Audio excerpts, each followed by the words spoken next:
Nasib rumah tangga Ruben Onsu di tangan Sarwendah, keputusannya pekan depan. Pihak Ruben Onsu bakal menanyakan arah pernikahan kepada Sarwendah. Diketahui Ruben Onsu telah menyiapkan pengacara untuk menyelesaikan kisruh rumah tangganya dengan sang istri, Sarwendah. Pernikahan yang dibangun selama 11 tahun itu bakal menemui nasibnya pada pekan depan. Hal tersebut diungkap oleh pengacara Ruben Onsu yang diminta oleh kliennya untuk membantu menyelesaikan masalah rumah tangganya dengan Sarwendah.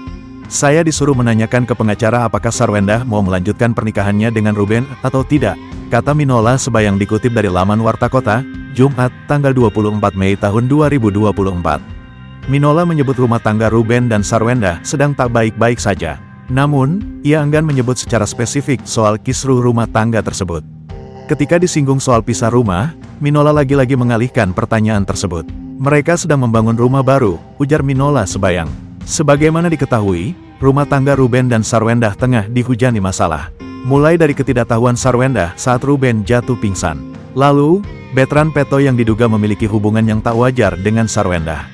Namun, hal itu dibantah oleh keduanya dan menegaskan rumah tangga mereka baik-baik saja.